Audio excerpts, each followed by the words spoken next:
Karena pada kesempatan kali ini saya ingin menyampaikan mengenai KDRT yang lagi viral itu dari pidatonya Ustazah Okistiana Dewi. Meski sebetulnya dia sudah menyampaikan permintaan maafnya secara terbuka di laman Instagramnya karena salah memberikan contoh, sehingga yang perlu dilakukan adalah tidak menyerang personalitinya, lebih kepada mengkritisi isi dan esensi apa yang dia sampaikan saja. Karena dalam surat An-Nisa ayat 34 memang ada lafaz yang menjadikan legalitas seorang suami untuk memukul istrinya yang nusyus. Meski di sini tidak bisa dipahami secara tekstual dan harus dipahami secara kontekstual juga karena maknanya sangat luas sekali. Dan pukulan di sini banyak ulama fikih sepakat berpendapat dorbunya atau pukulannya adalah yang ghairu mubarrih, yang tidak menyakitkan. Sehingga surat An-Nisa ayat 34 tidak bisa dijadikan legitimasi adanya praktek kekerasan dalam rumah tangga, karena pukulan di sini yang dimaksudkan adalah pukulan yang ghairu mubarrih, yang tidak menyakitkan, dan pukulan yang tidak menyakitkan bertujuan untuk menjerakan. Dan menjerakan di sini tujuannya adalah mentarbiyah istri, mendidik istri supaya bisa memiliki sikap yang lebih baik terhadap suaminya. Meskipun sikap yang baik ini dan arti nusyus di sini yang sehingga melegalkan untuk dipukul ghairu mubarrih adalah sangat luas sekali maknanya. Jadi tidak hanya menolak 1-2 permintaan suami langsung dianggap nusyus, tidak sedangkal itu. Jadi perempuan ini sampai dalam satu redaksi dijelaskan menginjak-injak harga diri suami, atau misalnya perempuan ini sampai berselingkuh, ini termasuk dari nusyus. Meskipun ada satu pendapat dalam Iqna dikatakan bahwa sekalipun istri tersebut nusyus, yang lebih utama adalah tidak memukulnya demi menjaga kasih sayang dan keharmonisan dalam rumah tangga.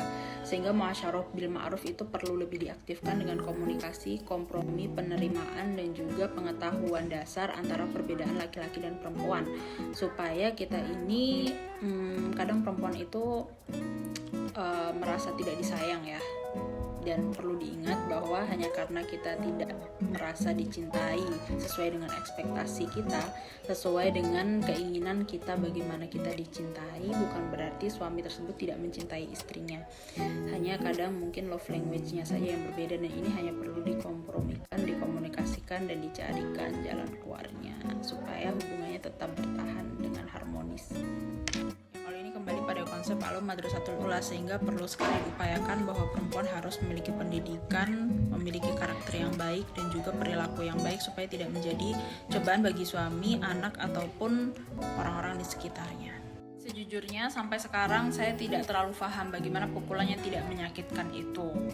Meskipun dobitnya atau batasannya sudah jelas, yakni tidak memukul kepala dan juga tidak memukul anggota vital. Bahkan olahraga saja yang ketika sasarannya itu adalah pukulan di kepala ataupun di organ vital, maka hukumnya olahraga tersebut haram. Seperti tinju itu haram kalau memukul kepala. Mungkin gambaran yang bisa saya sampaikan itu adalah seperti halnya Nabi Ayub. Ini kan pernah nadar untuk memukul istrinya karena salah paham, dikiranya istrinya itu nusyus atau bermain serong dengan laki-laki lain. Padahal istrinya niku ke pasar untuk menghidupi Nabi Ayub yang ketika saat itu sedang sakit, merawat beliau.